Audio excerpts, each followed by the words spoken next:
Assalamualaikum warahmatullahi wabarakatuh. Innal hamdalillah nahmaduhu wa nasta'inuhu wa nastaghfiruh wa na'udzu billahi min syururi anfusina wa min sayyiati a'malina may yahdihillahu fala mudhillalah wa may yudhlil fala hadiyalah. Asyhadu an la ilaha illallah wahdahu la syarikalah wa asyhadu anna Muhammadan abduhu wa rasuluh la nabiyya ba'da. Rabbi shrah li sadri wa yassir li amri wahlul 'uqdatam min lisani yafqahu qawli. Yang terhormat, Ketua Departemen Ilmu Ekonomi Syariah FEM IPB, Ustadz Dr.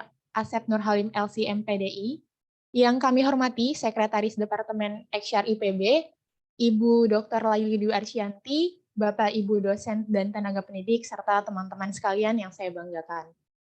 Puji serta syukur, marilah sama-sama kita panjatkan kehadirat Allah Subhanahu wa Ta'ala, karena berkat limpahan rahmatnya kita dapat menghadiri acara KPR atau kajian pekanan Ramadan yang keempat, sekaligus sesi terakhir di Ramadan tahun ini.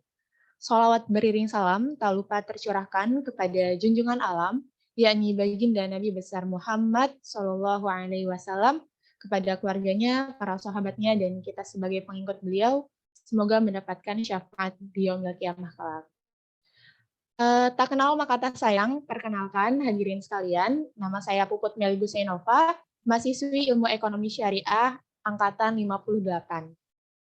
Pada siang hari ini, nanti kita akan sama-sama belajar mengenai tema yang kita angkat, yaitu Practical Lessons in Achieving Positive Mental Attitude bersama Ustadz Dr. Irfan Syauqi.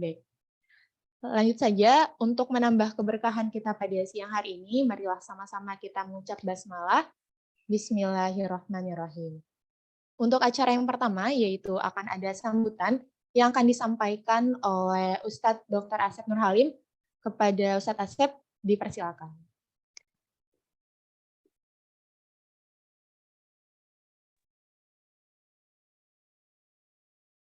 Baik, terima kasih, Puput. Saya kira sambutannya setelah tilawah ya. Ternyata langsung di awal. Puput MC KPR hari ini yang saya banggakan. Ustadz Dr. Irfan Syauqi, narasumber kebanggaan kita. Semoga senantiasa dalam berkah Allah Subhanahu wa Ta'ala. Bu Sekdep yang kita hormati, kita banggakan.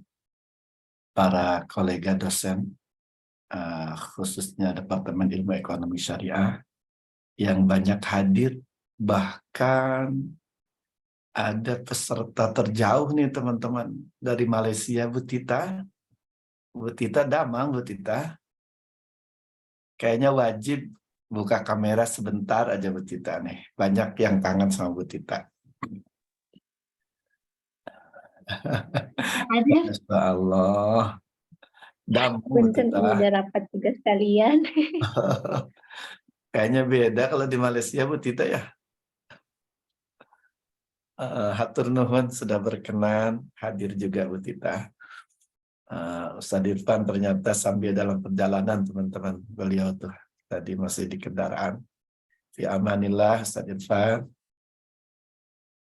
Bapak Ibu dosen tidak saya sebutkan satu persatu namanya, namun tidak mengurangi ta'zim, kangen kita semua, saya secara pribadi kepada Bapak Ibu semua. Teman-teman sesi yang senantiasa setia mengawal berlangsungnya acara KPR selama bulan Ramadan ini.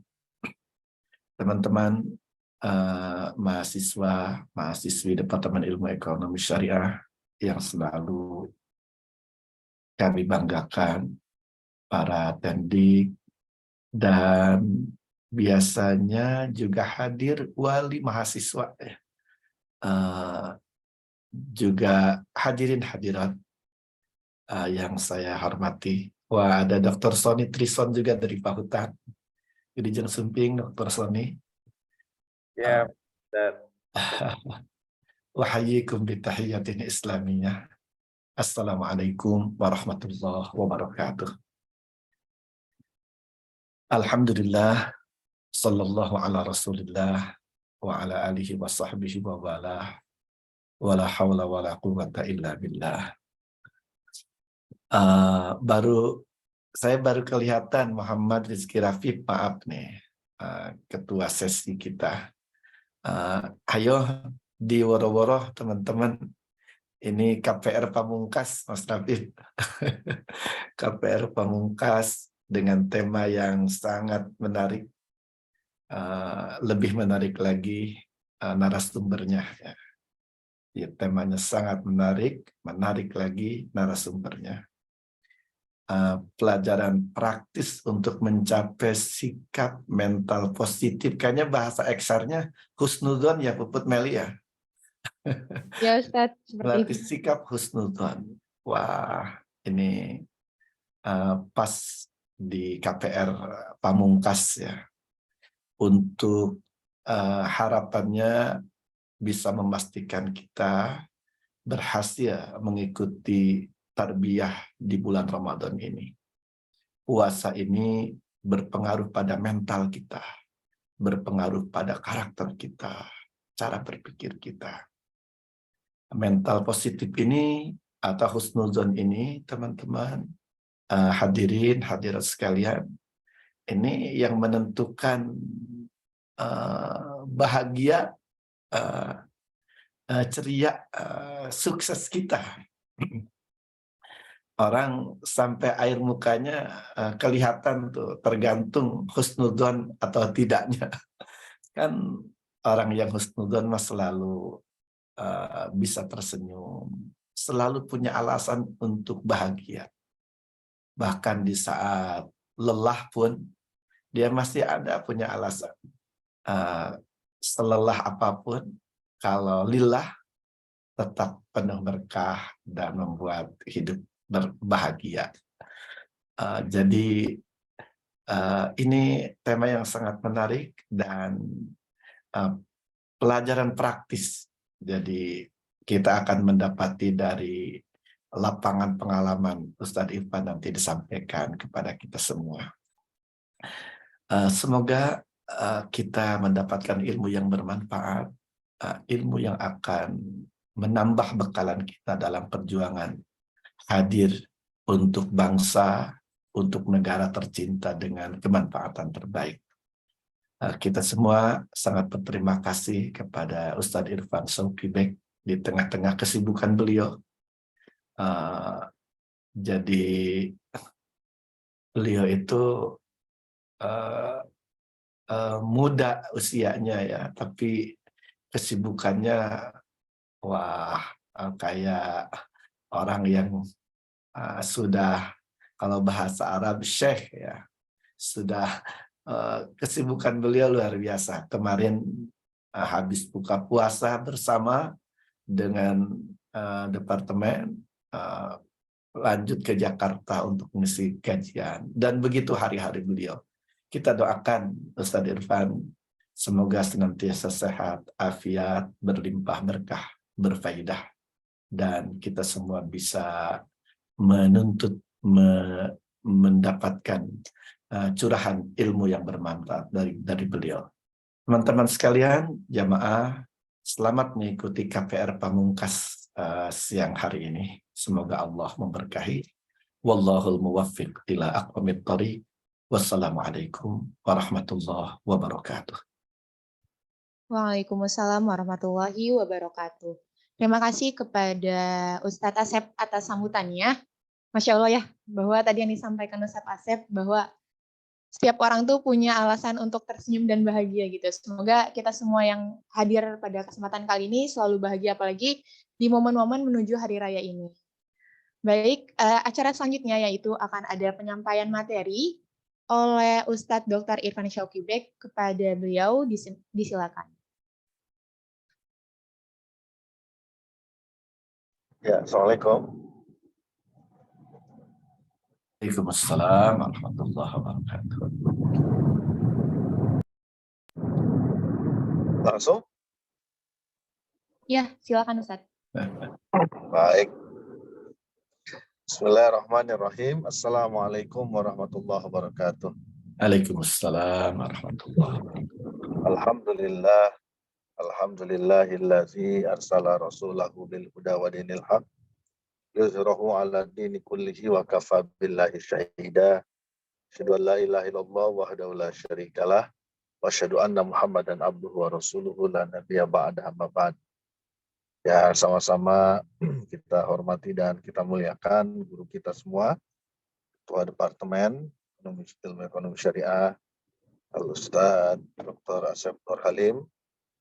Ya, saya hormati Sekde Pekshar Laili yang alhamdulillah hari ini membantu sharing screen ya, share screen. Kemudian yang saya hormati para dosen ya. Alhamdulillah ini ada beberapa dosen, para ustazah sekalian, teman-teman tendik dan juga adik-adik mahasiswa ya. Jadi hari ini saya diminta sharing terkait dengan positive mental attitude ya. Jadi ini tema ini kalau dalam bahasa Inggris pokoknya keren lah ya. Apapun kalau udah di Inggrisin jadi keren. Dan jadi berat ini pembahasannya ya. Berhenti cari mau dulu. Ya, mau ini aja. Oh ya. Ini saya mohon maaf soalnya sambil di jalan menuju Bekasi ya. Kebetulan ada acara Hari BPR Syariah. Sore ini Asbisindo mengadakan di di Bekasi ya, di salah satu BPRS di sini.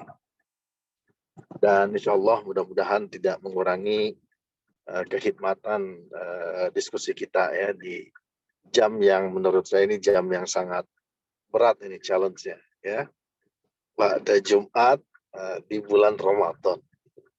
Nah, ini berat sekali ini. Saya juga lumayan ini tadi sempat agak ngantuk sedikit. Ya, mudah-mudahan lelahnya kita mendapat balasan setimpal dari Allah Subhanahu wa taala. Baik Bapak Ibu serta rekan-rekan semua ya. Jadi ini adalah satu topik yang sangat penting ya, dan ini adalah salah satu hal yang ikut menentukan kualitas kejiwaan kita ya. Kualitas spiritualitas kita, kualitas mentalitas kita, kualitas ruhiyah kita ya. Karena positive mental attitude ini satu istilah yang mudah diucapkan, tapi pada dasarnya kalau sudah masuk ke tataran praktek itu tidak mudah rupanya ya. Karena memang dibutuhkan banyak hal ya. Ya, terutama yang paling fundamental adalah salamatus sadr. Ya, bagaimana kita memiliki hati yang lapang itu adalah kunci sebenarnya untuk membangun positive mental attitude ini. Dan tentu kalau kita lihat ya, untuk membangun fondasi ya hati yang lapang ini ternyata memang tidak bisa instan ya. Segala sesuatunya berproses dan kadang-kadang dalam prosesnya juga tidak mudah gitu ya. Karena memang membangun jiwa yang lapang, hati yang lapang itu perlu latihan yang luar biasa gitu ya. Yang kadang-kadang latihan ini tidak bisa diskenariokan secara khusus ya. Dan dia kadang-kadang terjadi begitu saja dalam kehidupan. Karena itulah mudah-mudahan kita semua termasuk di dalam kelompok orang-orang yang senantiasa diberikan kelapangan ya dalam berbagai hal. Sehingga hati kita itu lebih lapang daripada lapangan sepak bola ya. Sebentar. Jangan ke gedung, di sini aja. Baik, next slide. Ya, Bapak Ibu dan rekan-rekan semua ya. Jadi yang namanya setiap kita ya, setiap jiwa kita ini terlahir dalam keadaan berhadapan dengan berbagai macam masalah. Ya. Kita ini adalah makhluk yang memang Allah ciptakan pasti berhadapan dengan masalah ya. Makanya di dalam Al-Qur'an ya, di dalam Al-Qur'an itu dikatakan bahwa laqad khalaqnal insana fi kabad ya. bahwa kami ini sesungguhnya telah menciptakan kalian itu berhadapan dengan berbagai macam masalah. Ya, kita ini dilahirkan oleh Allah, diciptakan oleh Allah dalam keadaan berhadapan dengan berbagai macam masalah. Ya, karena nature, karakteristik proses penciptaan kita memang kita ditakdirkan untuk berhadapan dengan masalah, maka yang namanya masalah itu adalah sesuatu yang memang harus kita hadapi. Ya, ini adalah satu makanan yang sehari-hari pasti akan kita temui dengan dengan berbagai macam ragamnya masalah-masalah itu. Ya, masalah-masalah itu macam-macam. Ya, masalah di dalam keluarga, masalah pribadi, masalah di dalam pekerjaan, tunggu sebentar. Ya, masalah banyak hal. Ya, pendeknya apapun ya, aktivitas kita, ya mesti kita berhadapan dengan berbagai macam masalah. Nah, karena itulah tugas kita itu adalah bukan lari dari masalah. Ya. Jadi orang yang beriman itu adalah bukan orang yang lari dari masalah. Ya. Tetapi bagaimana kemudian ya masalah ini bisa kita hadapi dengan baik. Ya. Nah, jadi tugas kita adalah bagaimana kita mencari penyelesaian masalah ya yang akan membuat jiwa kita semakin lapang, akan membuat mentalitas kita semakin dewasa, akan membuat kita semakin memaknai ya yang namanya perbedaan dalam hidup, ya semakin memaknai yang namanya eh, apa yang namanya problem-problem fundamental yang harus kita selesaikan. Kita semakin memahami hakikat hidup ya berjamaah ya, karena semua itu bisa kita dapatkan ketika memang kita berhadapan dengan masalah. Nah, ini ada yang kosong.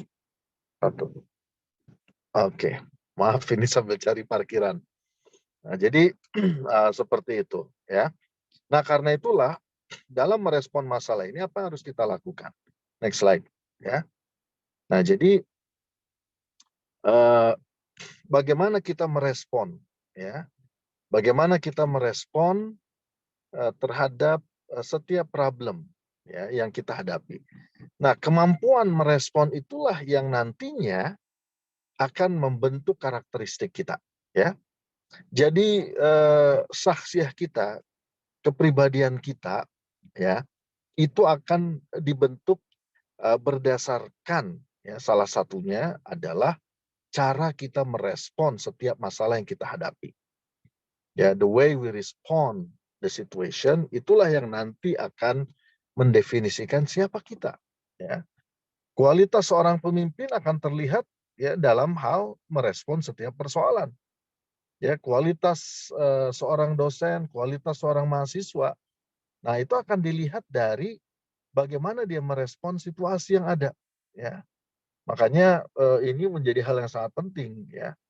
Ini saya bicara berdasarkan pengalaman ya, bukan tidak berdasarkan teori psikologi manapun ya. Nah, jadi ini berdasarkan pengalaman aja. Jadi yang saya lihat ya, seseorang itu, pribadi seseorang itu, yaitu sangat tergantung pada kemampuannya merespon situasi. Dan bagaimana dalam proses merespon itu kemudian masalah itu ujungnya malah menciptakan kebaikan. Masalah itu ujungnya menjadi berkah ya. Ya, jadi artinya berkah itu kan ziyadatul khair, bertambahnya kebaikan. Artinya ujung dari masalah itu justru malah menciptakan kebaikan. Dan bagaimana kita bisa mengubah masalah menjadi peluang, peluang kemudian menjadi kebaikan? Nah, itu tergantung pada kualitas respon kita, ya. Jadi kalau kita baperan boleh nggak boleh aja, ya. Tapi jangan kemudian baperan itu membuat kita malah jadi jauh ya dari dari solusi yang sebenarnya ya bentar-bentar mengurung diri di kamar misalnya ya. Nah, itu akan membentuk pribadi yang tentu tidak akan memiliki kelapangan jiwa ya seperti yang diharapkan gitu. Makanya cara kita merespon itu sangat penting ya, dari setiap masalah yang kita hadapi ya. Cara merespon itu menentukan pada akhirnya pelajaran apa yang bisa kita dapat. Dan cara merespon itulah juga yang menentukan bagaimana sesungguhnya ya kita di dalam proses membangun karakter kita ya. Nah, makanya di sini penting untuk kemudian kita memahami ya bagaimana cara merespon yang baik begitu ya dari setiap masalah yang kita hadapi. Karena cara merespon orang itu beda-beda ya. Ya, ada yang merespon dengan penuh emosi, ada yang cara meresponnya dengan cara menjauhi, kan ada begitu ya. Karena dia merasa harus safety player gitu ya, akhirnya setiap ada masalah dia jauhi gitu. Nah, ini yang pada akhirnya nanti akan membentuk mentalitas dia gitu ya. Kalau bentar-bentar meninggalkan masalah, lari dari masalah, maka mentalitas terbentuk akan seperti itu. Dan pada akhirnya dia selamanya nggak akan bisa menyelesaikan masalah. Karena ketika seseorang itu lari dari satu masalah, ya, maka dia pasti akan menemukan masalah yang lain. Ya, jadi kalau kita itu istilahnya tidak berani menghadapi masalah, nah kita pasti akan berhadapan dengan masalah lain yang akan lebih besar lagi. Nah, jadi respon itu sekali lagi saya ulangi, ini adalah hal yang sangat fundamental yang akan membentuk kualitas syakhsiyah kita, kepribadian kita. Oke, next. Nah, sekarang apa aja nih? Bagaimana cara merespon kita ya? Cara merespon. Nah, cara merespon yang pertama adalah ya, yaitu kita harus semakin mendekat dengan Allah Subhanahu wa taala, ya. Nah, jadi respon pertama itu adalah dalam situasi apapun kita harus berusaha untuk jangan jauh dari Allah, ya. Ya, hadirkan Allah dalam setiap detik kehidupan kita ya, termasuk menghadirkan Allah ya dalam menghadapi masalah yang kita hadapi. Makanya jangan pernah ya kita itu jauh dari Allah. Karena pada akhirnya kalau Allah tidak dihadirkan, nanti kadang-kadang solusinya itu justru solusi yang seolah-olah menurut kita baik ya, ternyata ternyata tidak baik gitu ya. Karena apa? Karena nggak ada Allah di situ. Ya, misalnya cara menangani penyakit HIV, ya diberikan alat kontrasepsi misalnya begitu. Ya, nah itu kan solusi yang tidak menghadirkan Allah, gitu ya. Dan itu ternyata malah menimbulkan masalah, gitu ya, yang lebih besar lagi. Nah, jadi itu kuncinya. Ya, dalam apapun, ya, mulai dari hal yang sifatnya pribadi, ya. Kemudian sampai kepada masalahnya bangsa dan negara. Kalau kita nggak menghadirkan Allah dalam upaya mencari solusi, maka kita akan semakin jauh, ya. Dan itu sangat berbahaya. Nah, yang lebih parah itu adalah kalau nauzubillah ya, kita itu dikasih istidraj gitu ya sama Allah tuh, nauzubillah itu yang paling parah tuh. Karena pada akhirnya setelah kita jauh dari Allah dan kemudian kita merasa bisa menyelesaikan banyak hal, ya ternyata itu adalah bentuk istidraj misalnya, ya. Nah, itu kan kita sangat ngeri ya kalau seperti itu. Jadi seolah-olah baik, ternyata ujungnya malah tidak baik. Nah, jadi itu kunci yang pertama. Ya, kenapa? Karena jiwa kita ini pada dasarnya rapuh. Ya, jiwa kita ini pada dasarnya rapuh. Dan ketika jiwa kita ini rapuh, maka kita perlu kita perlu sandaran. Ya. Nah, sandaran itu bisa apa aja, ya, bisa siapa saja.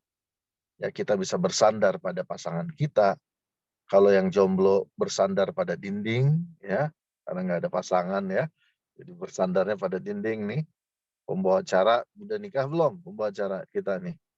Belum ya Belum, kamu ya? Pak. Belum, Pak. Oh, belum ya. Jadi kalau ada masalah sandarannya ke dinding aja ya. Nah, gitu ya.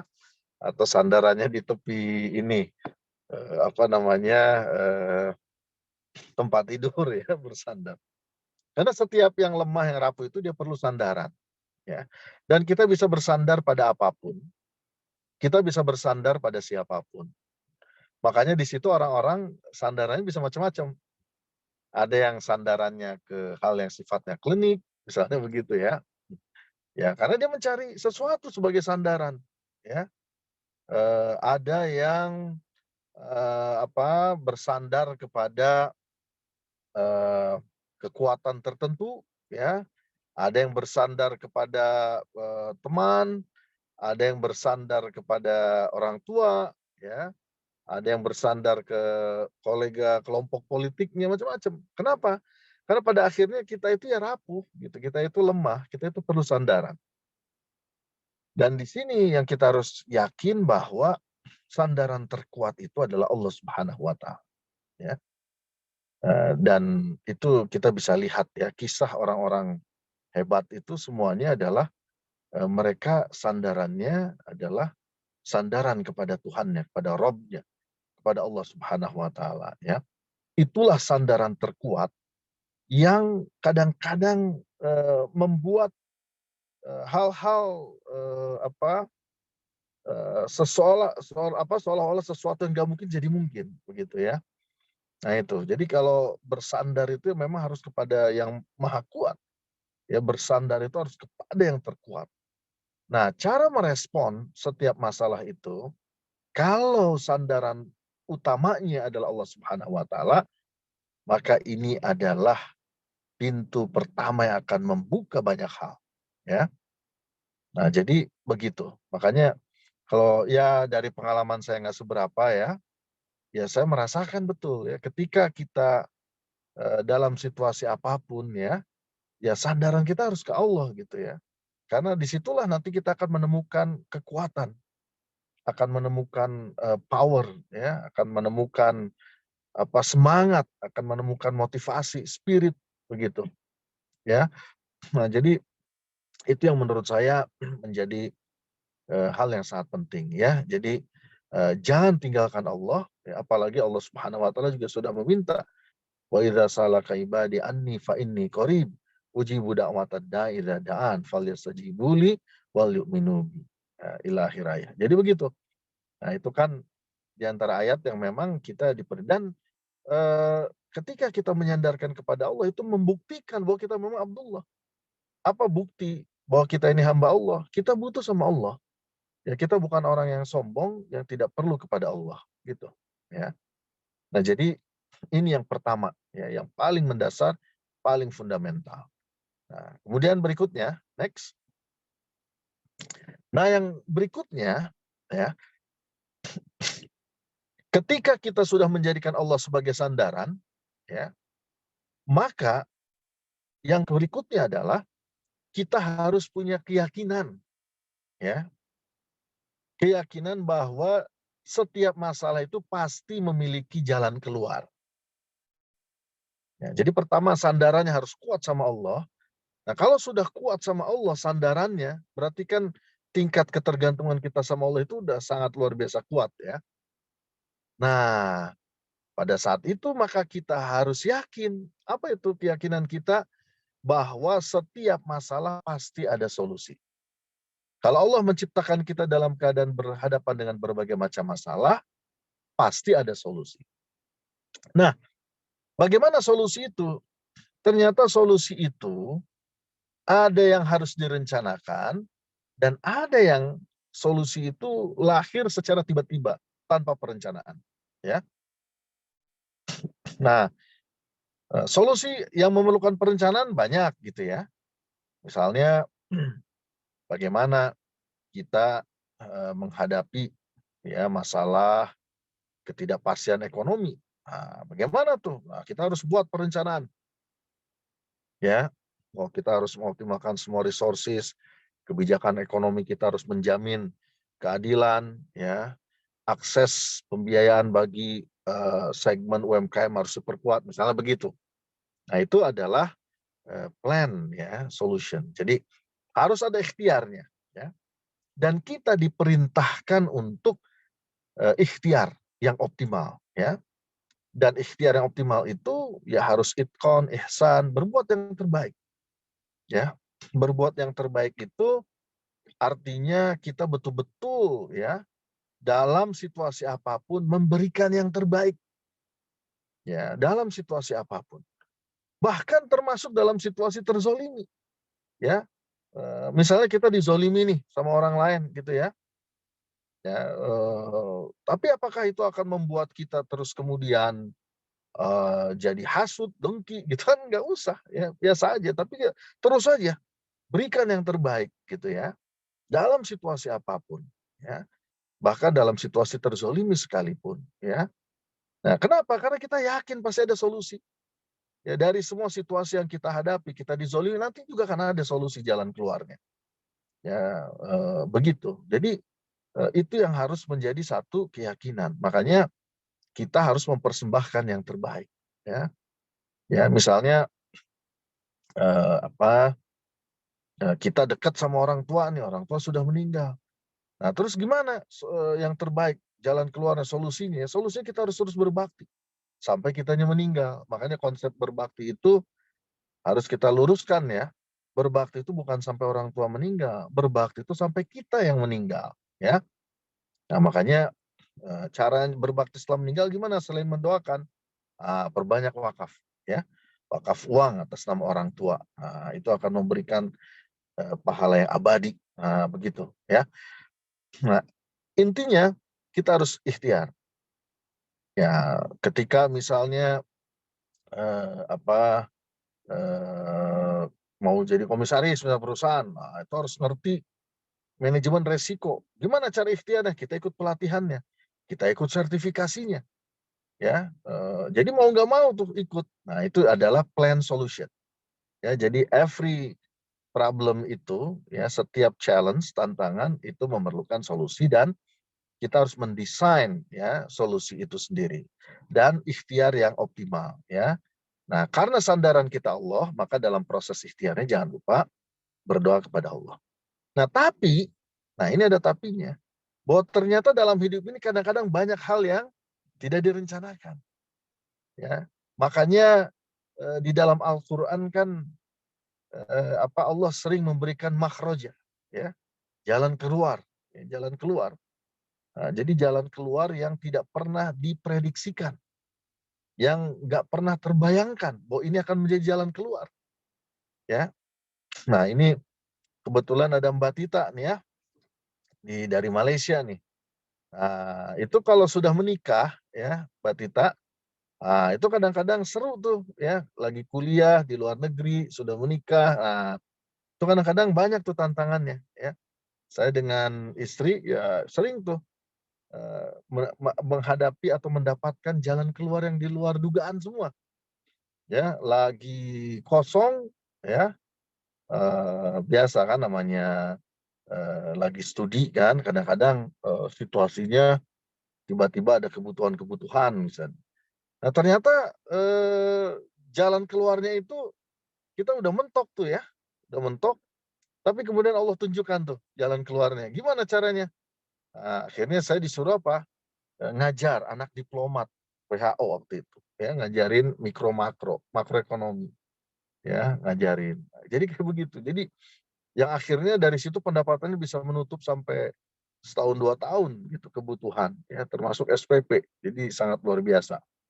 Nah, jadi itulah yang disebut dengan unplanned, ya. Jadi way out ya sebagai bentuk kemahakuasaan Allah, sebagai bentuk kasih sayang Allah kepada kita, ya.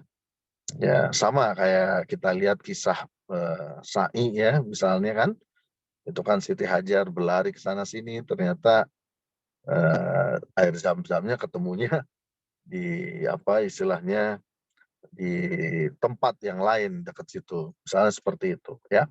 Nah, jadi intinya kita harus punya keyakinan ya. Nah, bahwa setiap masalah pasti ada solusinya. Insya Allah, yakin dulu. Karena kalau nggak yakin, itulah yang disebut dengan putus asa ya. Jadi apa sih putus asa itu? Putus asa itu karena nggak yakin ada solusi ya. Jadi putus asa itu nggak yakin ada solusi. Puput, ini saya sampai jam berapa ini? Sampai 14.30, Ustaz. Oke. Baik, kalau enggak bisa sampai Isya ya. Nah, baik. Nah, jadi ini harus punya keyakinan. Nah, berikutnya lanjut ya. Jadi itu ya. Jadi putus asa itu adalah ketika kita tidak yakin ada solusi. Nah, itu namanya putus asa ya. Jadi kalau kita nggak yakin bisa menemukan jawaban, itulah namanya putus asa. Dan itu sesuatu yang dilarang sama Allah. Wala tayasu min rauhillah innahu la yasu min rauhillah illal qaumul kafir. Nah, jadi dianggap nggak beriman tuh kalau berputus asa ya dari rahmat Allah Subhanahu wa taala. Kemudian apalagi? Yang ketiga poin penting itu adalah bahwa al-usr dan al-yusr itu setara. Ya. Fa innamal usri yusran innamal usri yusra. Ya. Jadi setara ma'a. Di situ menunjukkan kesetaraan antara al-usr dengan al-yusr. Ya. Nah itu. Artinya apa? Artinya kalau kita berhadapan dengan masalah berat, yakin insya Allah nanti kita akan mendapatkan kemudahan dengan level yang sama begitu, bahkan mungkin lebih gitu ya. Jadi begitu. Ya itu harus jadi keyakinan tuh ya, bahwa level al-usr dengan al-yusr itu setara ternyata ya. Nah, jadi makanya kita jangan menyerah ya. Kita jangan jangan menyerah lah, intinya jangan menyerah ya terhadap setiap hardship yang kita hadapi ya, terhadap setiap kesulitan yang kita hadapi, karena ternyata bersama kesulitan itu ada kemudahan ya. Jadi jawaban itu selalu bersama dengan pertanyaan, makanya disebut jawaban karena dia adalah sesuatu yang merespon ya sebuah pertanyaan. Jadi nggak mungkin kita disuruh menjawab kalau nggak ada pertanyaan. Ya, nggak mungkin kita akan mendapatkan kemudahan kalau kita nggak mendapatkan kesulitan. Ya, nah jadi kesulitan itu adalah sesuatu ya tadi ya, itu adalah part of our daily problem begitu ya. Nah, tapi sekali lagi kita harus yakin bahwa level dari hardship itu sama dengan level dari ease ya. Nah, jadi karena itulah ini harus menjadi satu keyakinan buat kita supaya kita optimis. Ya, supaya kita optimis bahwa kita bisa mengatasi persoalan yang ada. Yang walaupun dalam prosesnya, dalam kenyataannya, kadang-kadang jawaban atas persoalan itu baru kita temukan setelah sekian lama. Jadi ada waktunya. Ya, kadang orang nggak bisa mendapatkan jawaban, mendapatkan hikmah saat itu juga. Ya, tapi setelah melalui berbagai macam proses, diuji dulu husnuzon kita sama Allah itu diuji, ya benar nggak gitu. Ya apakah kita betul-betul tetap istiqomah dengan husnuzon kepada Allah ya, misalnya begitu. Nah jadi kadang-kadang seperti itu ya. Jawaban-jawaban itu kadang-kadang saya sendiri juga di beberapa hal itu pertanyaan-pertanyaan masa lalu itu kadang-kadang terjawabnya baru setelah sekian tahun ya. Pertanyaan-pertanyaan kenapa seperti ini, kenapa seperti itu. Setelah direnungkan, ternyata jawaban itu baru kita dapatkan setelah sekian tahun. Tapi intinya adalah bahwa kita meyakini ya hardship level itu pasti sama dengan level kemudahan. Jadi nggak usah khawatir ya. Yang penting terus optimis. Berikutnya lanjut. Nah kemudian ini juga yang tidak kalah penting ya. Kita sudah punya sandaran sama Allah ya. Kemudian kita juga meyakini setiap masalah ada solusinya. Kita juga meyakini bahwa kesulitan dan kemudahan itu adalah sesuatu yang beriringan. Jawaban itu adalah respon terhadap pertanyaan. Ya. Maka yang berikutnya adalah bagaimana kita dalam realisasinya, ya follow up action-nya. Nah, follow up action-nya itu Allah memberi dua jalan. Ya. Allah ngasih dua jalan nih. Ya, Anda silahkan merespon masalah ini dengan memilih jalan tazkiyah, atau Anda merespon dengan jalan dasiyah. Ya, jalan tazkiyah itu jalan penyucian, jalan yang mengoptimalkan semua kebaikan. Jalan dasiyah itu jalan keburukan. Ya, itu tinggal pilihannya. Misalnya gini, Anda punya bisnis, ya. Nah, kemudian susah nih cari proyek, ada kesempatan proyek, ya kita yakin pasti ada solusi. Cari sana sini, ya. Ternyata ada kesempatan peluang tender, ya. Dan karena udah kebelet, karena nggak dapat proyek dari sejak lama, ya. Akhirnya apa? Nah, dia tinggal memilih jalan tazkiyah atau dasiyah. Dia akan ikuti tender itu dengan baik, atau dia sudah menyiapkan suap, ya, uang pelicin, ya, entertainment fee misalnya, entertainment cost. Nah, dia sudah menyiapkan itu, ya. Nah, kalau dia memilih untuk ikut tender dengan cara yang lurus, berarti dia memilih jalan tazkiyah. Tapi kalau dia memilih untuk menyiapkan uang pelicin, ya, entertainment cost, maka dia memilih jalan dasiyah. Demikian pula kalau mahasiswa, ya. Nah, mahasiswa kan ada masalah, wah, harus lulus, harus IPK-nya nggak boleh di bawah 2 misalnya. Ya, tapi dia yakin setiap setiap masalah pasti ada jawabannya. Ya, setiap pertanyaan di UAS pasti ada jawabannya, ya. Nah, bagaimana follow up action-nya? Apakah dalam UTS UAS dia memilih jalan tazkiyah atau jalan dasiyah? Kalau dia memilih untuk menyontek, berarti dia memilih jalan dasiyah, ya. Nah, kalau dia memilih untuk jujur, nah berarti dia memilih jalan tazkiyah. Nah, jadi kadang-kadang keyakinan, tetapi begitu masuk pada action-nya, follow up action-nya, nah itu jalan tazkiyah atau dasiyah. Ya, kalau misalnya kita difitnah sana sini gitu ya. Kita difitnah, diuji dengan berbagai macam hal. Nah, sekarang kita yakin sama Allah, kita sudah bersandar, kita yakin ada jawaban, ya. Kita yakin akan menemukan kemudahan. Nah, action realnya gimana? Apakah kita akan merespon fitnah dengan fitnah lagi?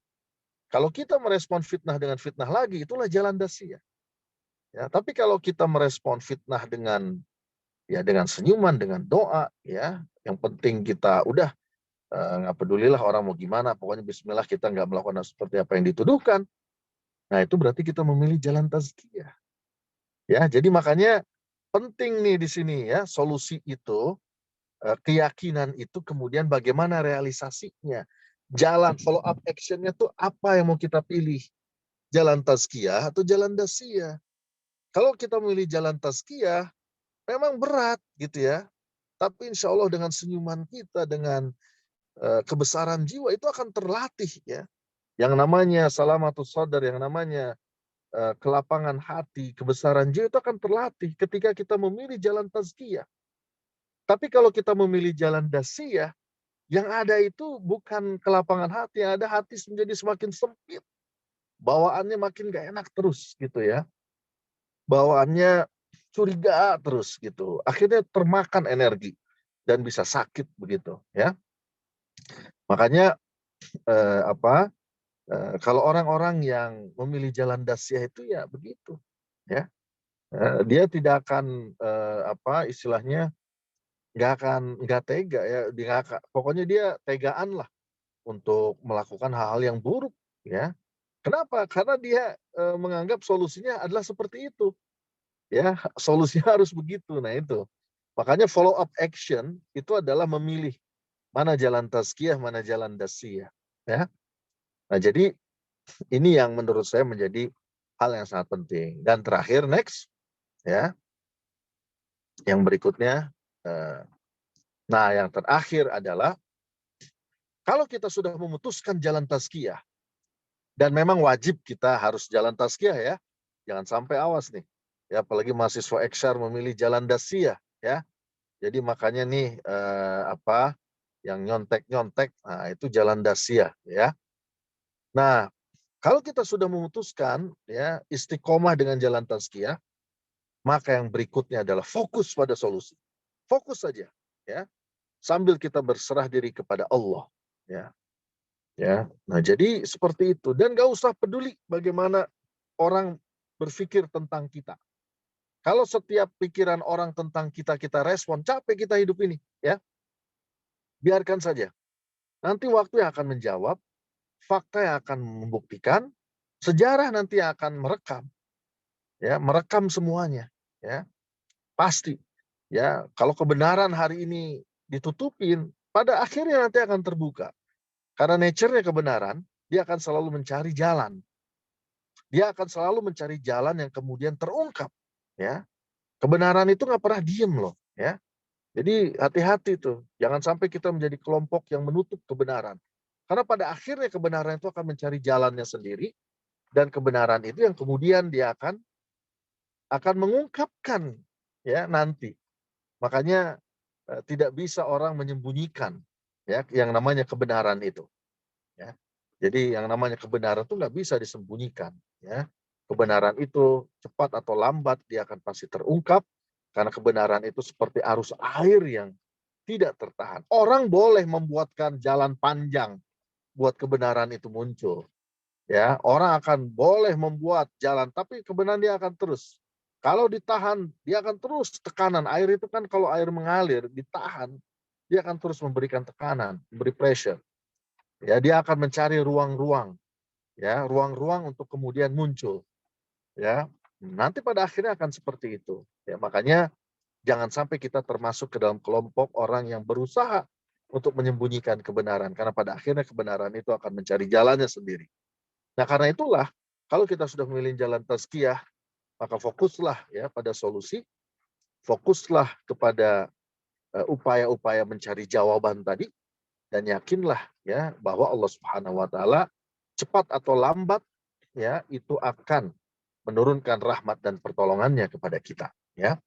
Nah, jadi seperti itu. Itulah yang membuat diri kita santai aja, yang menghadapi tekanan seberat apapun, yang menghadapi pressure seberat apapun, ya kita akan bisa terus melangkah, ya karena kita fokus, ya fokus kepada solusi gitu ya. Jadi dengan tahapan-tahapan yang kita inginkan, dan dengan semakin kita dekat dengan Allah, ya Allah juga akan membantu dengan caranya sendiri, ya dengan caranya sendiri. Ya bagaimana misalnya banyaklah ya cerita-cerita, kisah-kisah ya yang sangat luar biasa ya, pada akhirnya kebenaran muncul dengan jalan-jalan yang tidak pernah kita duga sama sekali ya. Nah, jadi seperti itu. Nah, jadi karena itulah ya Bapak Ibu dan rekan-rekan semua, yang penting fokus pada solusi, jangan terlalu berpikir tentang bagaimana opini orang lain terhadap kita. Yang penting begini, kitanya tidak melakukan seperti yang dituduhkan, kita itu tidak melakukan keburukan-keburukan seperti yang selalu diceritakan gitu ya. Yang penting itu begitu. Ya, jadi lumayanlah ya itu bisa mengurangi dosa. Ini ada satu pernyataan yang sangat menarik dari Imam Syafi'i rahimahullah ya. Imam Syafi'i itu beliau mengatakan begini ya, terhadap orang-orang yang sering memfitnah dia gitu ya. Imam Syafi'i mengatakan begini ya, fitnah ya, kemudian ujaran-ujaran kebencian ya, itu mungkin akan mengancam duniaku ya, tapi dia tidak akan mengancam akhirat, justru malah semakin mempermudah akhirat. Artinya apa? Artinya Imam Syafi'i itu tidak peduli gitu dengan pandangan orang lain gitu ya.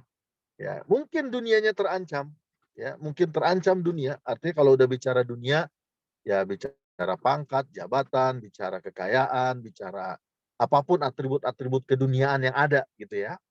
Mungkin terancam, ya, tapi akhiratnya nggak akan terancam. Justru adalah akhiratnya semakin bagus, gitu ya. Karena ruang-ruang menuju akhirat itu menjadi lebih lapang, ya. Dengan sebab apa? Dengan sebabnya adanya tudingan-tudingan begitu gitu ya. Makanya itulah yang membuat kemudian akhirnya Imam Syafi'i terus melangkah, fokus kepada masalah-masalah, ya, bagaimana penyelesaiannya, dan tidak terlalu mempedulikan bagaimana opini yang lain. Nah, insya Allah kalau ini terus kita bangun, ya maka jiwa kita akan semakin lapang. Kita akan punya kebesaran jiwa, kebesaran hati. Jadi memang harus dilatih ya ruang-ruang hati ini ya untuk memiliki kelapangan yang sangat luar biasa begitu. Saya kira itu aja ya yang bisa saya sampaikan. Terima kasih banyak ya atas perhatian. Wah, itu nomor HP-nya dituliskan juga nih sama Sekdep. Ya, terima kasih atas perhatian. Saya kembalikan ke MC ya. Assalamualaikum warahmatullahi wabarakatuh. Waalaikumsalam warahmatullahi wabarakatuh. Jazakallah khairan katsira Ustadz Irfan atas materinya yang begitu bermanfaat untuk kita semua. Selanjutnya kita masuk kepada sesi tanya jawab bagi Bapak Ibu ataupun teman-teman yang ingin bertanya, disilakan untuk raise hand ataupun mengirimkan jawabannya melalui fitur chat Zoom.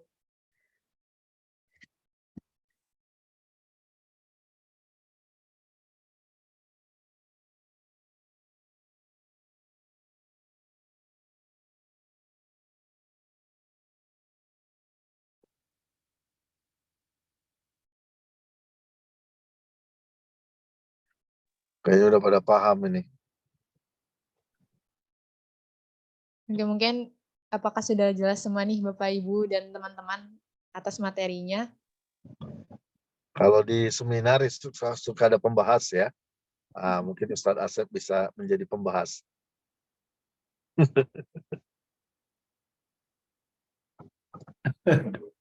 Ini teman-teman kenapa bisa mencurigakan tidak ada yang bertanya? Antara dua sudah paham betul, karena memang luar biasa yang disampaikan Ustadz Irfan. Terasa dari lapangan pengalaman beliau ya. Ruh pengalamannya terasa sekali. Jadi bagi kita mungkin para kolega dosen merasakan sekali. Ini mahasiswa kenapa belum ada yang bertanya? Apa masih terpana gitu? Itu ada pertanyaan di chat ya. Ayo Mbak Puput. Ada pertanyaan nih Ustadz dari Bu Laili ya. Apa indikator hati menjadi lapang begitu pertanyaannya? Mungkin bisa langsung aja ya dijawab. Wah, ini Bu Leli ngetes saya ini. Itu memancing untuk membagikan ilmu kepada kita semua. Padahal bisa ditanya di kamar itu nanti kalau beneran Ya. bisa. Ya. Apa indikator ya hati lapang itu? Kalau saya sih menyimpulkan secara sederhana dua hal aja. Pertama,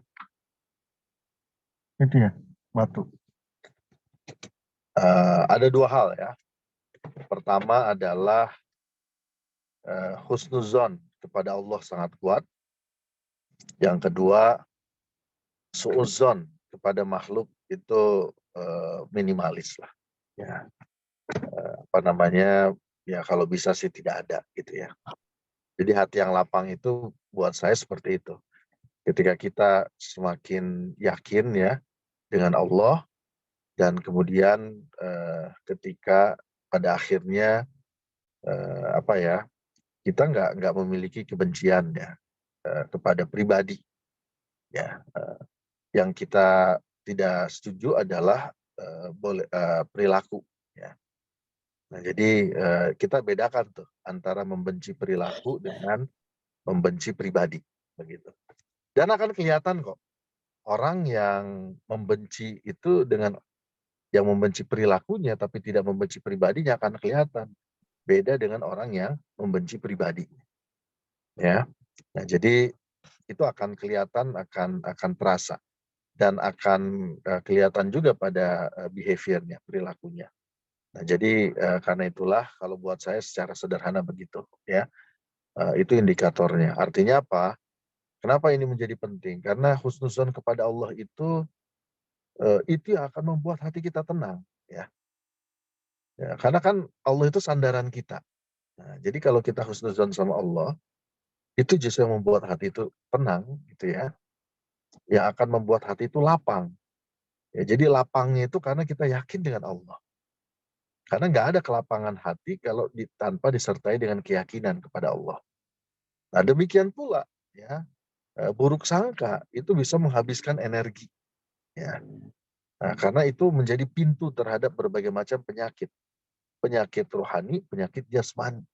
Ya, orang yang suudzon itu bisa sakit fisik. Ya, nah jadi seperti itu. Makanya menurut saya menjadi hal yang sangat penting ya untuk kita terus ya bagaimana kita meminimalisir ya suudzon ini kepada kepada orang lain ya supaya hati kita tetap lapang gitu ya. Nah, tapi ingat suudzon itu bukan berarti kalau nggak suudzon misalnya kalau ada orang berbuat korupsi gitu ya nggak dikenakan hukum, enggak, hukum jalan terus gitu ya. Yang penting hati kita itu tidak terkotori dengan rasa benci kepada individu orang lain gitu ya. Nah jadi itu yang menjadi PR karena rasa benci itu bisa membuat energi kita habis ya terhadap apapun, terhadap siapapun gitu. Oke, itu mungkin. Ini Oke, terima kasih banyak. jawaban berdasarkan pengalaman ya. Baik, terima kasih banyak Ustadz atas jawabannya. Mungkin sebelum ke Kak Vio, ini ada pertanyaan lagi dari chat Zoom, dari Mbak Salma. Bismillah, terima kasih Pak Irfan atas penjelasan materinya. Semoga Pak Irfan, para dosen, dan teman-teman semua selalu dilapangkan dan dicukupkan.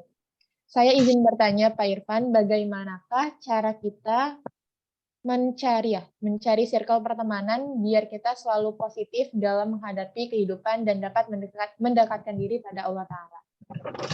Itu Ya. pertanyaannya, Ustaz. Ya.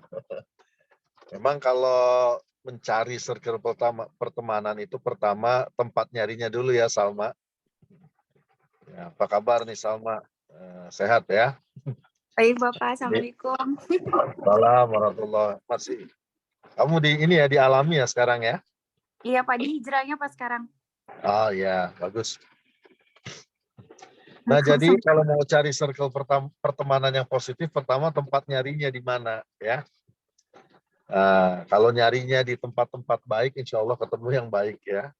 Tapi kalau nyarinya di tempat-tempat maksiat, ya ketemunya yang kayak begitu gitu ya.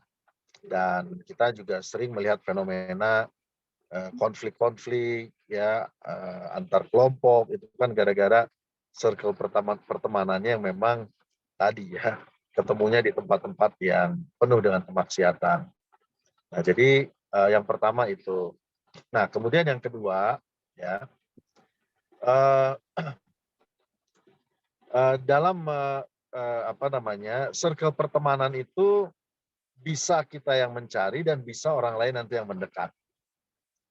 Nah, dari pengalaman ya dua-duanya bisa dilakukan. Bisa kita yang mencari atau bisa nanti juga akan ada yang mendekat.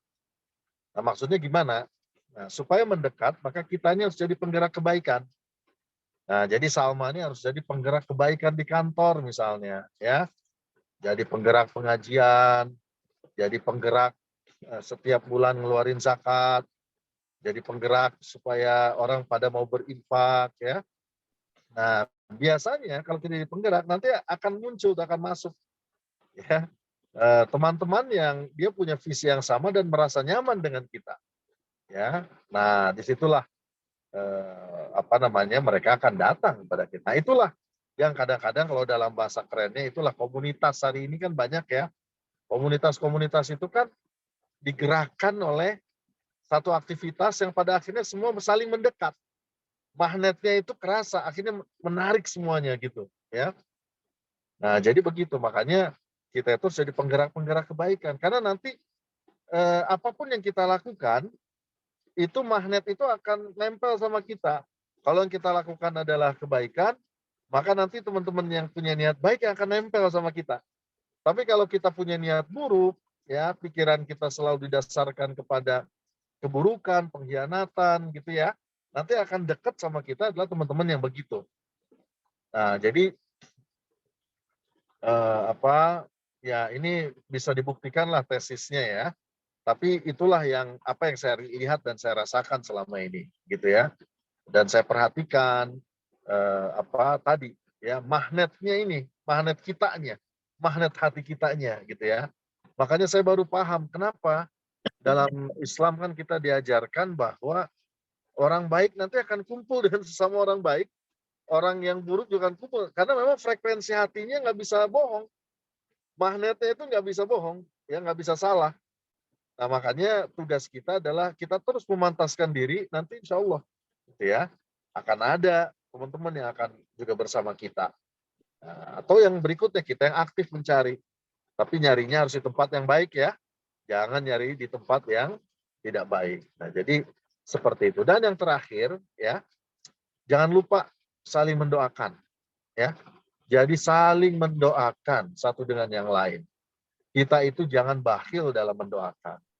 Ya, kalau kita suka mendoakan teman, kolega, itu akan kerasa getarannya. Ya, ya, akan ada kerasa satu perasaan sama ya, satu frekuensi. Kenapa? Karena saling mendoakan. Nah makanya sama doakan. Karena nanti siapa tahu ya, dari doa yang frekuensi yang sama pancarkan, itu ada antena-antena yang nyambung ya, ada apa namanya, ada respon ya dari pemancar yang lain misalnya, yang satu frekuensi. Ya, nah jadi seperti itu. Makanya saling mendoakan itu jangan kita tinggalkan, apalagi mendoakan orang itu dalam keadaan orang itu nggak tahu. Nah, itu akan lebih baik. Tapi pasti getarannya akan sampai ke hati orang itu ya, bahwa kita apa namanya juga suka mendoakan ya, nah, seperti itu. Begitu ya Salma ya. Makasih Pak Irfan, sehat selalu Pak Irfan dan dosen-dosen semua. Rindu. Baik, untuk Mbak Salma apakah sudah terjawab? Sudah ya sepertinya. Oke. Selanjutnya masih ada pertanyaan nih dari Kak Vio. Mungkin bisa langsung saja ya Kak, menyalakan mic-nya dan juga mungkin bisa on cam juga. Oke, makasih Puput atas kesempatannya. Mohon maaf belum bisa on cam Pak karena lagi kendala di perjalanan juga. Jadi ada yang ingin saya tanyakan Pak. Jadi ini sebenarnya lebih ke masalah saya sih. Jadi ini ada mengganggu saya. Terus alhamdulillah ada KPR, jadi ada tempat buat saya bertanya. Asik gitu. Jadi masalahnya gini. Jadi saya tuh berteman nih sama satu orang nih Pak. Nah, terus hari ini tuh masih berteman baik gitu. Terus besoknya tuh dia tiba-tiba memutuskan silaturahmi, memutuskan kontak, kayak ngeblok saya gitu. Nah, seiring berjalan, itu saya kesal, terus bingung pasti ada gitu kan. Tapi dibilang seuzon sama dia juga enggak, benci sama dia juga enggak. Saya juga, ya mungkin ada kesalahan diri saya enggak saya sadarin kayak gitu. Terus ya udah husnuzon juga sama Allah, mungkin berteman sama dia saat ini lebih apa ya, mungkin kurang bermanfaat untuk saat ini gitu kan, nggak tahu nanti. Nah cuman di satu sisi hati saya tuh masih belum lapang juga Pak, kayak masih ada tanda tanya gitu, kenapa gitu dia memutuskan silaturahmi kayak gitu. Nah gimana sih Pak caranya biar bener-bener hatinya tuh lapang gitu, nggak ada suzon sama dia, nggak ada terus husnuzon juga sama Allah kayak gitu, gimana Pak? Pernah nanya nggak kenapa dia mutusin? Nggak pernah Pak, belum pernah ketemu lagi kan saya di blok. Oh, sampai di blok ya. Ya. Ya, jadi begini aja. Kalau sama yang begitu, ya pertama kalau bisa sempat menanyakan ya, kenapa gitu ya.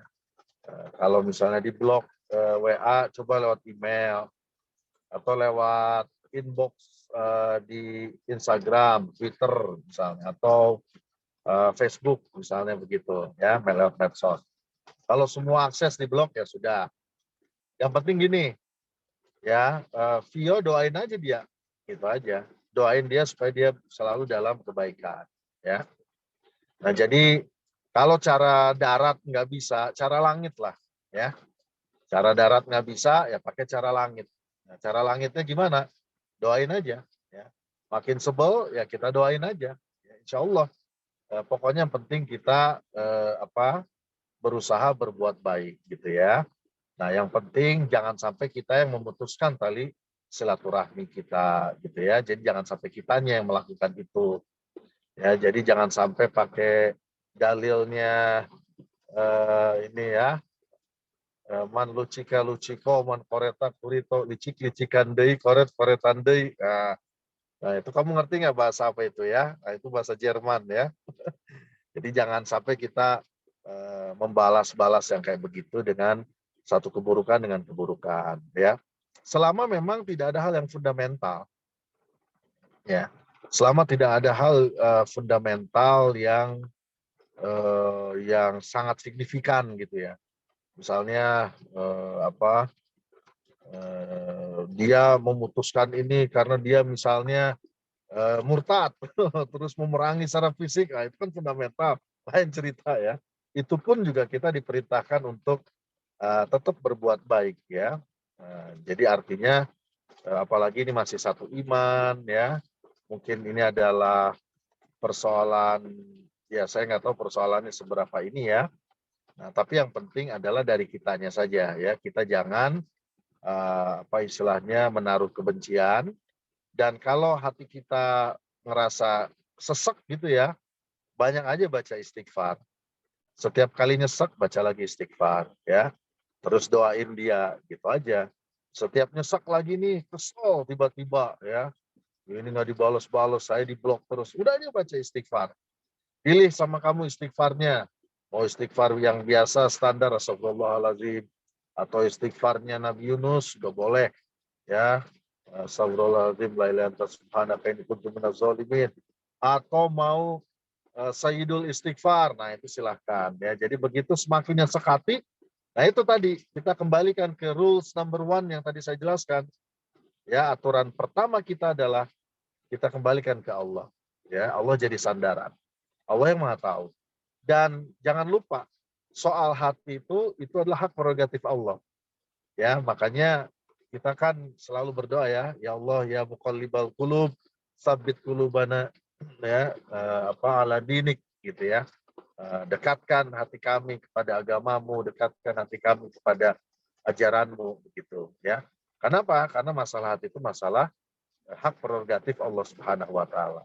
Nah, tugas kita adalah bagaimana nih kira-kira kalau ibarat hati kita itu HP, teman Vio itu adalah HP yang lain, nah nyambungnya lewat Bluetooth. Nah, kira-kira hati itu ya bagaimana kita memperbaiki kualitas koneksi Bluetooth kita, misalnya supaya Bluetooth kita nyambung dengan Bluetooth yang teman kita itu, gitu. Nah, itulah kualitas hati. Makanya kembali ke rules number 1 ya, bahwa kita sandarkan pada Allah. Ya, yang penting kitanya jangan ada syakwa sangka.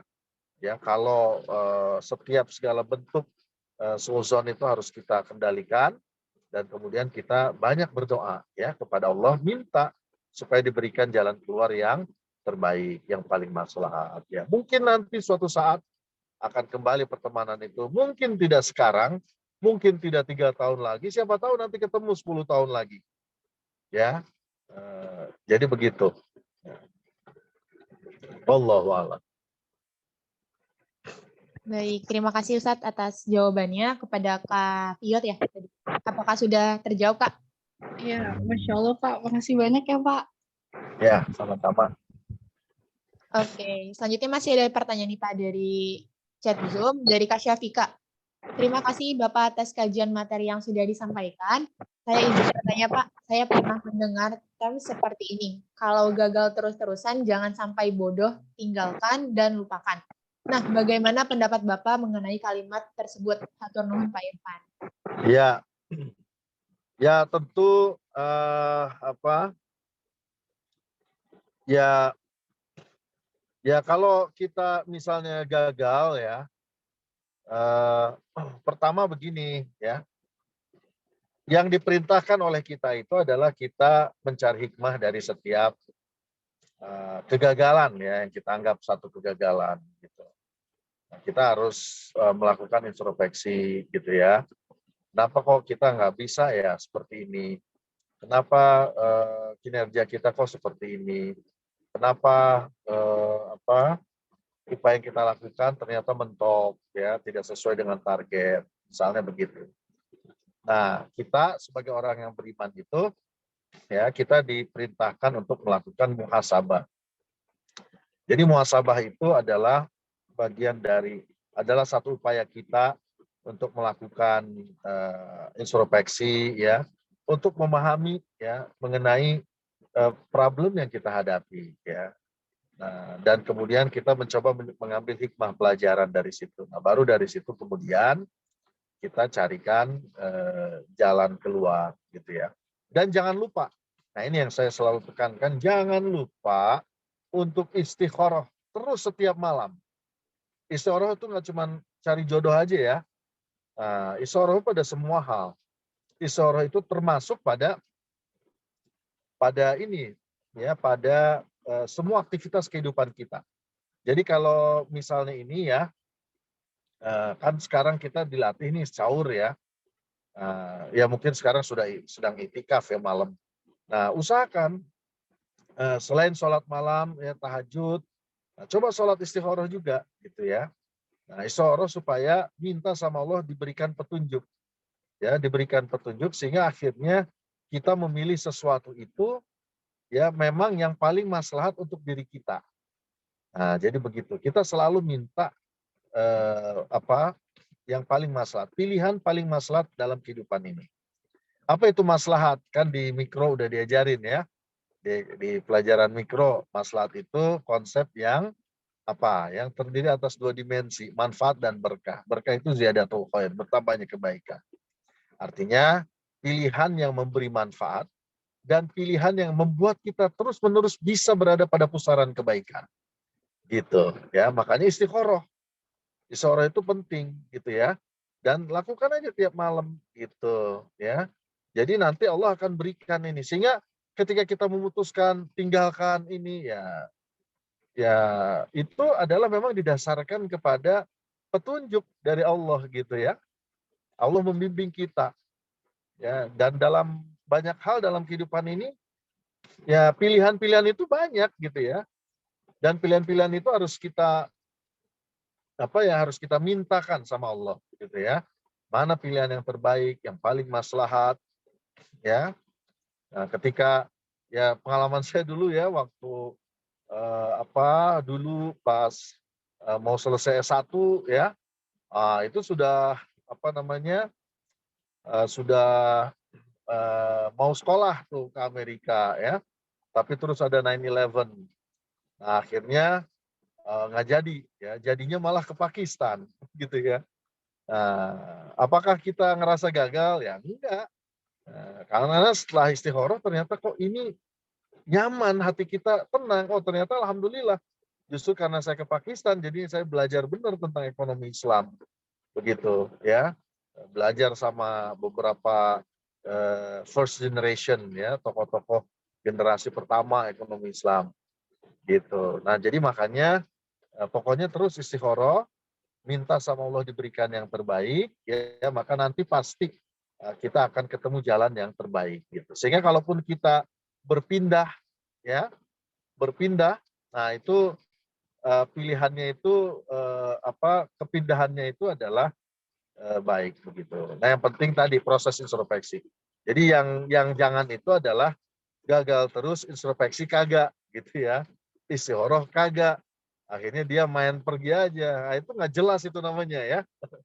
Nah, jadi jangan begitu. Biasakan ya, dan dari sejak sekarang, dari sejak muda ya, jangan lepas itu dari yang namanya istikharah. Biasanya enaknya itu aja dilakukan pas kalian sholat tahajud ya. Jadi tahajud, baru kemudian istikharah. Kalau perlu nanti plus sholat sunat hajat, misalnya gitu ya, supaya jadi paket lengkap gitu. Sehingga setiap malam kita selalu meminta diberikan petunjuk oleh Allah, diberikan pilihan pada posisi-posisi, pada aktivitas-aktivitas yang ujungnya tadi memberikan kemaslahatan ya. Begitu ya. Wallahu a'lam. Baik, untuk Kak Syafika, apakah sudah terjawab? Oke, sudah ya. Terakhir nih Ustadz, ada pertanyaan dari Mbak Salma, tapi Mbak Salma yang berbeda ya. Ya, Izin bertanya dua-duanya Ustadz, bimbingan tadi saya disampaikan, oh, Masya Allah. Namanya sama. Tadi Ya. disampaikan bahwa jawaban atas pertanyaan atau persoalan kita itu terkadang membutuhkan waktu. Bagaimana jika pertanyaan itu berkaitan dengan pihak lain Sedangkan jawaban itu qadarullah belum didapatkan. Dan jika sudah dijelaskan secara baik-baik kepada pihak yang bersangkutan, namun dari sikap pihak tersebut belum welcome terhadap penjelasan kita. Bagaimana kita menyikapi hal tersebut, Ustaz? Ya, kalau kita sudah ikhtiar, ya, ternyata belum welcome, ya, dan kita merasa kita sudah menjelaskan dengan baik, ya, menjelaskan dengan penuh kesungguhan, keseriusan, dengan fakta-fakta yang tidak terbantahkan. Nah, tapi belum bisa diterima, ya sudah. Ya, apa yang harus kita lakukan? Ya, kita berdoa saja kepada Allah. Ya, jadi berdoa kepada Allah, mohon diberikan solusi yang terbaik. Ya, apakah yang sudah kita lakukan itu adalah bagian dari solusi yang terbaik atau tidak? Kita serahkan pada Allah. Nah, disitulah masuk konsep tawakal. Ya, masuk konsep tawakal, masuk konsep tadi ke rules number 1 lagi. Ya, kita menjadikan Allah sebagai sandaran. Nah, jadi termasuk menjadikan Allah sebagai sandaran itu adalah kita menyerahkan hasilnya. Ya, jadi menyerahkan hasilnya kepada siapa? Pada Allah Subhanahu wa taala gitu. Karena kita secara ikhtiar basyariahnya sudah nih. Wah, saya sudah melakukan ini, melakukan itu. Ya, tapi kan kita nggak tahu yang terbaik itu seperti apa gitu ya. Yang kita tahu yang terbaik itu kita sudah melakukan A. Tapi kan kita nggak tahu apakah A ini merupakan hal yang terbaik menurut versinya Allah Subhanahu wa taala, kan kita nggak tahu. Makanya ya sudah, ya, kita memohon kepada Allah, ya, kita berdoa gitu ya, kita serahkan begitu ya. Serahkan aja sama Allah. Pokoknya ya terserah Allah lah kalau sudah begitu ya. Karena nanti bisa aja Allah membukakan pintu pihak-pihak itu, ya, pintu hati pihak-pihak itu yang tadinya mungkin terkunci, tiba-tiba setelah mereka mengendapkan diri, ya, setelah dijelaskan, akhirnya terus diendapkan informasinya setelah 3 hari, dipertimbangkan, oh ternyata penjelasan kita masuk akal. Nah, akhirnya ya mereka bisa menerima begitu. Yang penting adalah kita menjelaskan dengan baik, kita mengkomunikasikan penjelasan kita dengan baik, ya.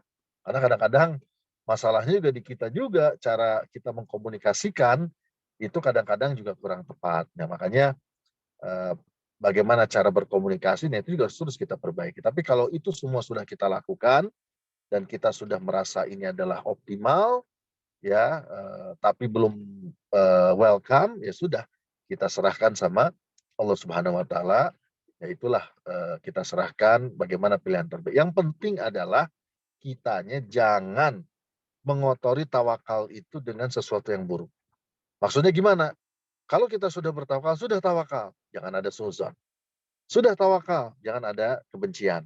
Ya, tawakal aja itu jangan dikotori, ya. Tawakal itu dengan sesuatu yang merusak. Ya, maksiat itu bisa merusak, ya, proses bertawakal kita kepada Allah, ya. Nah, jadi jangan rusak tawakal kita dengan maksiat, ya, dengan suudzon, dengan hasad, dengan dengki, dengan iri, ya. Nah, itu semua bisa merusak proses kita bertawakal kepada siapa? Pada Allah Subhanahu wa taala, begitu ya. Pokoknya kalau sudah, Salma, ya udah, kita serahkan aja sama Allah, minta yang terbaik, dan kalau memang yang terbaik itu adalah misalnya memilih B, ya mudahkan. Kalau yang terbaik itu memilih A, maka mudahkan. Ya, intinya kita minta sama Allah untuk dimudahkan pada pilihan yang paling maslahat. Gitu ya. Gitu. Allah. Baik, terima kasih banyak Ustadz atas jawabannya. Dan kata Mbak Salma nih menjadi pengingat juga lagi dan lagi. Gitu. Oke, karena keterbatasan waktu ya, kita akhiri untuk sesi tanya jawabnya. Selanjutnya akan ada penyerahan sertifikat. Mungkin kepada operator dipersilakan untuk share screen layar.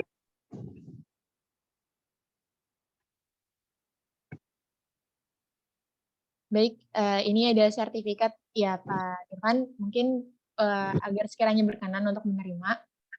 Pada Bang Rafif, boleh minta bantuannya Bang untuk kita dokumentasikan. Oke, boleh. Buat Pak Irfan, mungkin boleh bergaya Pak, walaupun lagi di mobil. Satu. Gayanya gimana? Gini. Oh ya, boleh Pak, boleh. Keren. 1, 2, 3. Oke, sekali lagi. 1, 2, 3.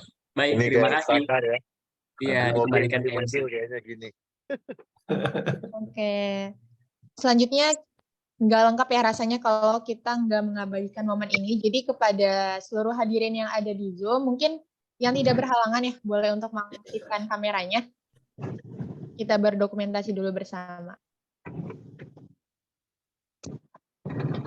Oh, itu ada Mbak Putri dari ESR, ternyata hadir. Sehat Mbak Putri.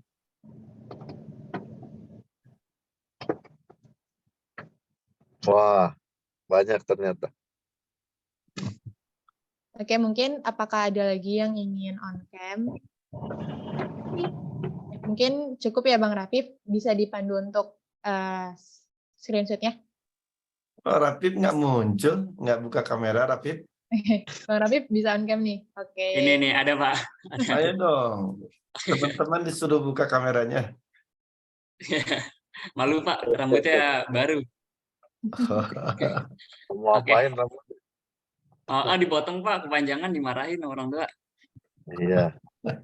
Oke, baik, di sini ada 2 slide ya, Bapak, Ibu. Mungkin bisa saya pandu untuk slide pertama, boleh? Gaya pertama, 1, 2, 3. Oke, slide pertama, gaya kedua.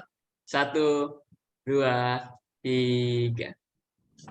Oke, baik. Selanjutnya slide kedua, mungkin yang belum bisa on cam bisa memberikan reaction. 1, 2, 3. Baik, terima kasih. Saya kembalikan ke MC. Oke, hatur nuhun Bang Rafif. Sekian untuk KPR kita, kajian kanan Ramadan pada siang hari ini. Terima kasih banyak kepada Bapak Ibu dosen, Pendik, dan juga teman-teman yang sudah meluangkan waktunya untuk hadir. Saya akhiri, kurang lebihnya mohon maaf. Wallahul muwaffiq ila aqwamit thoriq. Assalamualaikum warahmatullahi wabarakatuh. Waalaikumsalam warahmatullahi wabarakatuh. Terima kasih semuanya.